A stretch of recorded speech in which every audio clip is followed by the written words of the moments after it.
બધા? તો બસ આપણે દિવસની શરૂઆત થઈ ગઈ છે અને આપણે બધું કામ કરી નાખ્યું છે. આજે થોડુંક લેટ થઈ ગયું છે, 11 વાગી ગયા છે. આજે એમાં એવું છે, લાઇટ નથી તો સવારનો ઓલામાં ધીમે ધીમે કામ કરતા હતા અને ફોનમાં ચાર્જિંગ નથી, પણ તો અમે લાવ થોડુંક આપણે એમનો લોગ ઉપર ધ્યાન દઈ દઈ અને થોડોક એવા કટકા થોડાક શૂટ થઈ જાય. આજે ઓછો આવે તો માફ કરી દેજો, કેમ કે આપણે લાઇટ નથી એટલે ચાર્જિંગ તો 20% જ છે, પણ ટ્રેન મેં કીધું આપણે વિડીયો લઈ લે. જો આપણે આપણું બાંધણું કરીએ છીએ અને બસ બધું કામ કરી નાખ્યું છે. હવે રસોઈની ધીમે ધીમે તૈયારી કરશે. જો આપણે માથું ધોયું હતું તો હજી ગૂંજ પણ કાઢી નથી. હવે ગૂંજ કાઢી મોઢું થોડુંક સારું કરી લઈ અને પછી આપણે વળગી જાય આપણા રસોઈ તરફ. તો આજે શું બનાવવું ધીમે વિચાર કરશે. તો બસ આપણે જો રાહુલના બધું આમને મૂકીને વયા ગયા છે, તો આપણે બધું એ સાફ કરી નાખીએ. નાસ્તો કરીને ગયા છે, એના વાસણે આમનામ છે, તો બસ એના બધું ઊંચું મૂકી દઈને ધોવાના હોય બધા બહાર મૂકી દે. તો બસ હમણાં પછી આપણે મીલુબેનને તેડવાનો ટાઈમ થઈ જાય, પહેલાં આપણે રસોઈ કરવાની છે. તો કાંઈ નહીં, બસ હવે આપણે કામમાં લાગી જાય. બાફા મૂકી દઈએ અને મેં કીધું લાવો દમાલો કરી નાખી. ઝીણા ઝીણા બટેટી છે તો એને મસ્ત થાય, મજા આવે ખાવાના. હમણાં તો કેટલા દિવસથી આપણે દમાલો નથી કર્યું, તો મેં કીધું લાવો આપણે મસ્ત મજાનો દમાલો કરી નાખો. તો આપણે પહેલાં બટેટા બાફા મૂકી દઈએ, પછી ડુંગળીને ટમેટાને એની ગ્રેવી કરી નાખીએ. તો હવે બટેટા આપણે બાફી નાખીએ. આપણો મગજ કેવો છે, બટેટા બાફવા તો મૂકી દીધા, પણ લાઇટ નથી તો આપણે ગ્રેવી તો મિક્સરમાં જ ઓલરેડી થાય. તો હવે કાંઈ નહીં, આપણે ચોપર આવે એમાં ઓલો કરી નાખીને. રાહુલની પાવર બેંક એના ભાઈબંધની છે, ફ્રેન્ડની છે એના, તો એ પાવર બેંક મેં કીધું હતું સવારે, મેં કીધું તમે કહો ને રહેતા આવે. તો બસ જે લઈ આવ્યા છે ને આપણે એમાં ચાર્જિંગમાં મૂકી દઈએ. ચાર્જિંગ આપણે છે નહીં, તો મેં કીધું આપણે ચાર્જિંગ કરી નાખીને. જો આપણે બટેટા બફાય છે, પાછળ જો આપણે બટેટા બફાય છે ને આપણે હવે ચોપરમાં ડુંગળીને ટમેટાને બધું આપણે ચોપ કરી નાખીએ અને પછી આપણે દમાલો આપણે વઘારી નાખીએ. મગજ હમણાં કોણ જાણે તડકાનું કંઈ કામ જ નથી કરતો, તો મેં કીધું આ મિક્સરમાં કરી નાખશું. મિક્સરમાં તો ક્યાંય થાય જ નહીં, કેમ કે લાઇટ છે જ નહીં. તો કાંઈ નહીં, હવે આપણે ચોપરમાં કરી નાખશું. એમાં પણ ડુંગળીને બધું મસ્ત ચોપ થઈ જાય.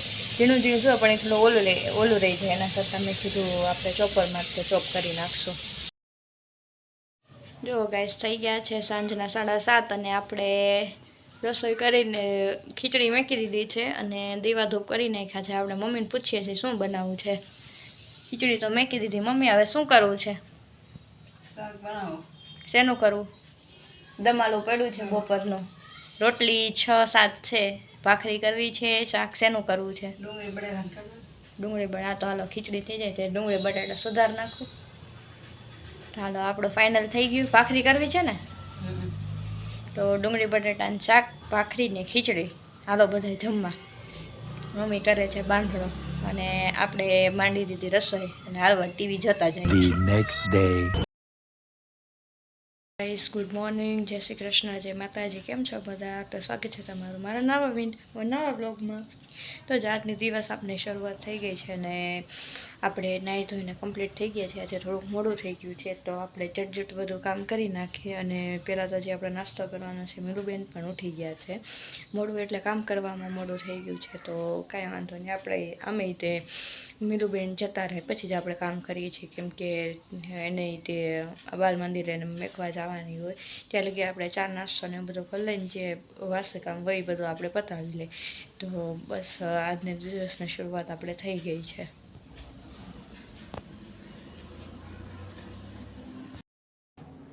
જો ગાઈસ આપણે પરોઠા કરીએ છીએ, લોટ લઈ લીધો છે હાથમાં. આપણે પરોઠા પહેલાં કરી નાખીને ચાય હારવાર ગરમ થાય છે, તો પહેલાં મસ્ત મજાનો નાસ્તો કરી લઈએ, પછી આપણે દિવસની શરૂઆત કરી.